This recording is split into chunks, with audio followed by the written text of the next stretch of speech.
My dear students, তোমরা দেখছো আমার ইউটিউব চ্যানেল ঘরে ঘরে ইংলিশ। ভালো লাগলে সাবস্ক্রাইব করবে, বেল বাটনটা প্রেস করবে, আর কমেন্টে জানাবে কী ধরনের ভিডিও তোমরা পছন্দ করো। অবশ্যই কমেন্ট করবে। দেখো, ভয়েস চেঞ্জ, যে ভয়েস চেঞ্জগুলো এই হু দিয়ে কোশ্চেন থাকে, তার ভয়েস চেঞ্জ করতে গেলে আমি স্টুডেন্টসদের অনেক প্রবলেম ফেস করতে দেখি। তো আজকে আমার চেষ্টা হবে সেটা ক্লিয়ার করে দেওয়া।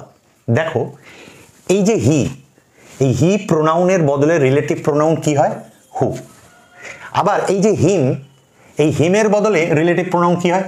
হুম হয়। তাহলে ভয়েস চেঞ্জের নিয়ম কি? অ্যাক্টিভ থেকে প্যাসিভ করতে গেলে সাবজেক্টকে অবজেক্টে আনতে হয়। তাহলে হিকে যদি আমি অবজেক্টে আনি, তাহলে হিটা কি হবে? হিম হবে। আর তার আগে কি হবে? বাই হবে। ঠিক তেমনই যদি হি হিম হয়, তাহলে হির বদলে কি হয়? হু। আর হিমের বদলে কি হয়? হুম। তাহলে হি যদি পিছনে যায়, যেমন বাই হিম হবে, তাহলে হির বদলে যদি আমরা হু ধরি, হি যেমন হিম হবে, তাহলে হির বদলে হু, ঠিক হিমের বদলে কি হবে? হুম হবে। তাহলে ভয়েস চেঞ্জের নিয়ম অনুযায়ী আমাকে সাবজেক্ট পিছনে আনলে আমি কি লিখব? এই হুটা পিছনে এসে কি হবে? বাই হুম। ভালো করে খেয়াল করো, বাই হুম। আজকে যদি এখানে হি থাকতো, তাহলে পিছনে আমি এখানে কি লিখতাম? বাই হিম লিখতাম। তাহলে বাই যদি হিম লিখতাম, তাহলে হিমের বদলে তো কি হতো? হুম হতো। তাই হু থাকলে পিছনে আমি কি করব? বাই হুম করে দিলাম। আর এদিক থেকে দেম সামনে এলে কি হবে? কি হবে? দে। দেখো, দেম সাবজেক্ট এলে কি হয়? দে। এবারে এই ভার্বটার দিকে তাকাও। এই ভার্বটা কত নম্বর? 2 নম্বর, পাস্ট ইনডেফিনাইট। তাহলে আমি আগের, তোমরা প্লে লিস্টে গিয়ে দেখে নিও, ভয়েস চেঞ্জ আমি শিখিয়েছি যে ভার্বের যে ফর্মে থাকবে, এই যে মূল ভার্বটা, অ্যাকশন ভার্বটা যে ফর্মে থাকবে, বি ভার্বের সেই ফর্ম এখানে আমাকে প্যাসিভ এলিমেন্ট হিসেবে ব্যবহার করতেই হবে। এটা কোনো গ্রামারে কোথাও পাবে না, গ্রামার বইতে। এটা আমি নাম দিই, এইগুলোর নাম দিয়েছি প্যাসিভ এলিমেন্ট। অর্থাৎ বি ভার্বের যে এই ফর্মগুলো, এদের মধ্যে টেন্স অনুযায়ী কেউ একজন এর সঙ্গে যুক্ত হবে অ্যাক্টিভ ভয়েসের সঙ্গে, তবেই সেটা কি হবে? Passive voice. তো এদের মধ্যে কোনটা আসবে? It's a great question. কোনটা আসবে?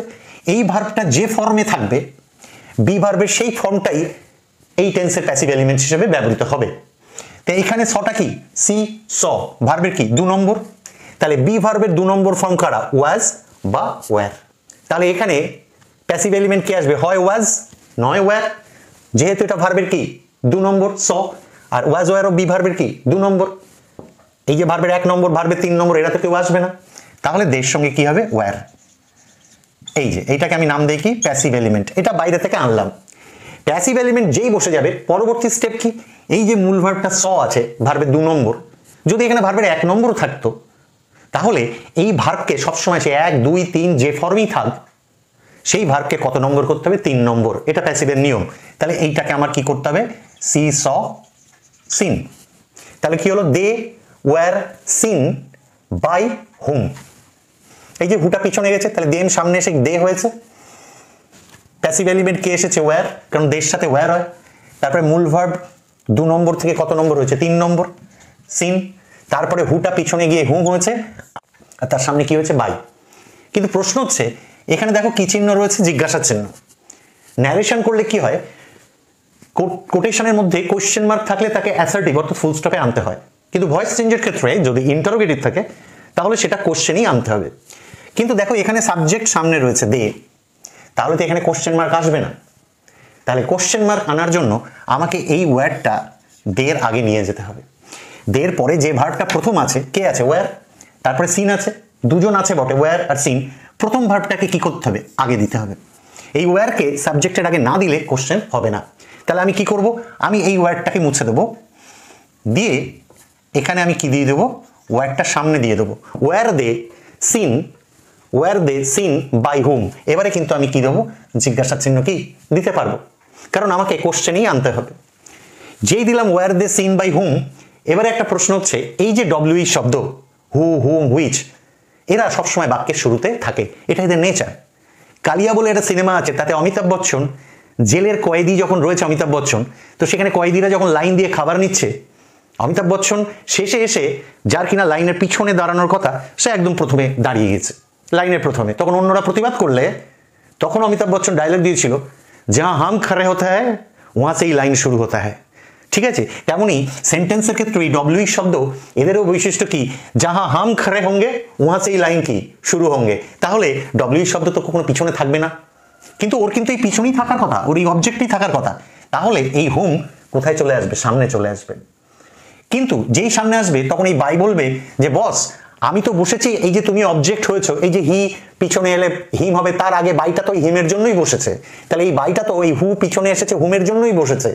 তাই ডব্লিউ যখন সামনে আসবে, কারণ ডব্লিউ শব্দ কি বলছে, যেখানে আমি বসবো ওখান থেকেই বাক্য শুরু হবে, কিন্তু সঙ্গে বাইটাকেও কি নিয়ে আসবে। তাহলে আলটিমেটলি এর প্যাসিভ ভয়েসটা কি হচ্ছে দেখে নাও। মাই ডিয়ার স্টুডেন্টস, পুরো বাই হুম কোথায় নিয়ে এসেছি, সামনে নিয়ে আসার পরে এখানে যেমন দের আগে ওয়ার্ডটা এসেছে, কেন বলেছি, এই কোশ্চেন মার্ক আনার জন্য। তাহলে বাই হুম আগে চলে এলো, তারপরে ওয়ার্ডটা বসলো, তারপরে দে বসলো, তারপরে সিন বসলো, লাস্টে কি জিজ্ঞাসা চিহ্ন। এইভাবে তোমরা ভেঙে ভেঙে করবে, দেখবে আর কোনো অসুবিধা হবে না। আরেকটা উদাহরণ দেবো, দেখো হু স দেম, এটাই কি মেন ভার্ব, কিন্তু এর আগে কোনো অক্সিলারি ভার্ব নেই। চলো এবারে একটা এমনই ডব্লিউ শব্দ হু দিয়ে আমি অ্যাক্টিভ ভয়েস থেকে প্যাসিভ করাবো, যেখানে একটা অক্সিলারি ভার্ব থাকবে। তাহলে আরো ব্যাপারটা কি তোমাদের ক্লিয়ার হয়ে যাবে। অবশ্যই লাইক কমেন্ট করবে, আর তোমাদের কোন কোন ধরনের ক্লাস দরকার সেটাও কিন্তু জানাবে। আবারও হু দিয়ে প্রশ্ন আছে, হু হ্যাজ হেল্পড দেম। ওকে, তাহলে আমি দেম সামনে আনবো, দেম সামনে এলে কি হবে, দে। এইবার হু পিছনে যাবে, গিয়ে কি হবে, হু পিছনে গেলে কি হবে, হুম, আর তার সামনে কি হবে, বাই, বাই হুম। এইবার এখানে অক্সিলারি ভার্ব আমি বলেছিলাম না, এবার একটা শেখাবো যেখানে অক্সিলারি ভার্ব আছে। তাহলে হ্যাজ, এই হ্যাজের দুই ভাই, দুজন এরা পার্টনার, হ্যাজ আর হ্যাভ। তাহলে হি বা সি এগুলো থাকলে কি হয়, হ্যাজ, কিন্তু দের সাথে হ্যাজ হবে না, কি হবে, হ্যাভ। তাহলে আমি এখানে কি লিখবো, হ্যাভ লিখে নিলাম। হ্যাভ লেখার পরে আমি দেখতে পাচ্ছি হ্যাজের পরে যে ভার্বটা আছে এটা প্রেজেন্ট পারফেক্ট, এই ভার্বটা কত নম্বর জানো, এই ভার্বটা হচ্ছে থার্ড ফর্ম।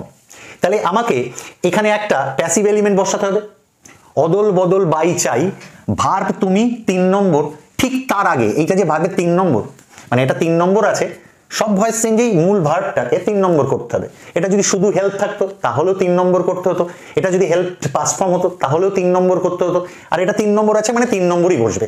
অর্থাৎ প্যাসিভে মূল ভার্বটা 3 নম্বর হবে, কিন্তু তার আগে একটা প্যাসিভ এলিমেন্ট বসাতেই হবে। এই প্যাসিভ এলিমেন্ট না বসলে তো হবে না।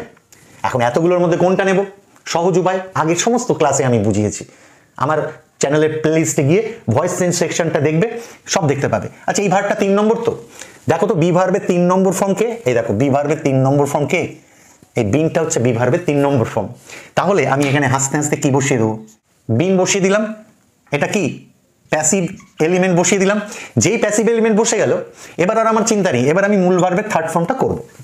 তাই এই মূল ভার্ব তো থার্ড ফর্মই আছে, তার মানে আমার ওটাই বসে যাবে, থার্ড ফর্ম বসিয়ে দিলাম। তবে তোমাকে জানতেই হবে যে প্যাসিভ করতে গেলে সবসময় মূল ভার্বকে কত নম্বর করতে হয়, থার্ড ফর্ম।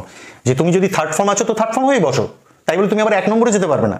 তুমি যদি 1 নম্বরে থাকতে তোমাকে থার্ড ফর্ম হতে হতো, তুমি 2 নম্বর ফর্মে থাকলেও থার্ড ফর্ম হতে হতো, তোমার গায়ে যদি এস বা ইএস লেগে থাকতো তাও তোমাকে কি থার্ড ফর্ম হতো, তোমার গায়ে যদি আইএনজি থাকতো হেল্পিং, তাও তোমাকে হেল্পে কত নম্বর হতো, থার্ড ফর্ম। তারপরে কি হবে, বাই হবে, আর বাই হয়ে এই হু পিছনে গিয়ে হুম হবে। যেমন হি পিছনে গেলে হিম হয়, তেমন নিশ্চয়ই হুটাও পিছনে গেলে কি হবে, হুম হবে, কারণ হির বদলে হু হয় আর হিমের বদলে কি হয়, হুম হয়। আর সামনে একটা বাই বসবে, কারণ আমরা জানি অ্যাক্টিভ থেকে প্যাসিভ করতে গেলে একটা বাই আসে। কিন্তু সেই একই কোশ্চেন, এখানে তো কোশ্চেন মার্ক, কিন্তু এখানে সাবজেক্টকে দে, তাহলে তো এটা ফুল স্টপ হচ্ছে। কিন্তু তো এটাকে আমাকে কি কোশ্চেন মার্কে আনতে হবে। কোশ্চেন মার্কে আনার জন্য আমি কি করব, এই যে সাবজেক্ট দে যেটা এসেছে সামনে, সাবজেক্ট দে, তার ঠিক পরবর্তী ভার্বটাকে হ্যাভ, তাকে আমি কি সামনে দিয়ে দেবো। তাহলে এই হ্যাভ এখান থেকে উঠে এসে কোথায় বসবে, এখানে বসবে। এই হ্যাভ সামনে চলে এলো, যেই সামনে চলে এলো তাহলে এবার আমি কি দেবো, কোশ্চেন মার্ক। এখানেও কিন্তু আমার শেষ নয়, এরপরে আরো একটা ব্যাপার আছে। ওই যে বললাম ডব্লিউএইচ এর ডায়লগ, যেখানে আমি দাঁড়াই ওখান থেকেই লাইন শুরু হবে। তাহলে এখানে হু সামনে আছে কারণ এটা সাবজেক্ট, সাবজেক্ট সামনেই থাকে, কিন্তু হু এর অবজেক্ট ফর্ম কি, হুম, অবজেক্ট তো ভার্বের পিছনে থাকবে। তাহলে বাই হুম কিন্তু এখানেই থাকার কথা, কিন্তু ওর সে অমিতাভ বচ্চনের মতো ডায়লগ, যা হাম খাড়া হতা হয় ওনা সেই লাইন শুরু হতা হয়। আমার হিন্দি হলো না, আমি তো বলতে পারি না, তো বাঙালি তবু চেষ্টা করলাম। তাহলে এই হুম সেই ওর বাই না, ওর যে আমি সামনেই বসবো, তো এই তখন টোটালটা কোথায় চলে আসবে, এই টোটাল বাই হুম কোথায় চলে আসবে, এই সামনে। তাহলে আলটিমেটলি কি দাঁড়াচ্ছে দেখে নাও, দেখো টোটাল বাই হুমটা সামনে চলে এলো, কারণ হুম বাইকে ছাড়া আসতে পারবে না, কারণ এই বাইটা হুমের জন্যই বসেছে। হুম একা চলে এলো স্বার্থপরের মতো, আর বাই পড়ে থাকবে তা হবে না। তাহলে বাই হুম চলে এলো, হুম থেকেই বাক্য কি শুরু হচ্ছে, তাহলে বাই হুম চলে গেল, তারপরে হ্যাভটা এখানে এলো, কারণ হ্যাভ তোকে সামনে না রাখলে তো কোশ্চেন হবে না। তারপরে দেখো দেটা এলো, তারপরে বিনটা এলো, আর তারপরে হেল্পটা বসে গেল, আর লাস্টে অবশ্যই কি কোশ্চেন মার্ক এলো। এইভাবে তোমরা আজকে ডব্লিউই শব্দ হু দিয়ে কোশ্চেন থাকলে কি করে অ্যাক্টিভ থেকে প্যাসিভ করতে হয় শিখলে। পরবর্তী ক্লাসগুলোতে দেখাবো যে হু দিয়ে আছে অথচ সেটা প্যাসিভ ভয়েস, তখন কিভাবে সেটা আবার অ্যাক্টিভ করবে, বা কোনো বাক্যে হুম আছে সামনে, কোনো বাক্যে হোয়াট আছে, সেই সবগুলোর অ্যাক্টিভ থেকে প্যাসিভ পরবর্তীতে একটি একটি ক্লাসে নিশ্চয়ই তোমাদের কাছে এসে আমি সেগুলো বোঝানোর চেষ্টা করব। ভালো লাগলে সাবস্ক্রাইব করে লাইক কমেন্ট শেয়ার করবে, আর অবশ্যই বেল বাটনটা প্রেস করবে। আর কি ধরনের ভিডিও তোমাদের পছন্দের, কোনটাতে তোমাদের অসুবিধা হয়, just tell me through the comments. জীবনে খুব উন্নতি করো, এই শুভেচ্ছা, এই শুভকামনা রেখে আজকের মতো ক্লাসটা শেষ করছি।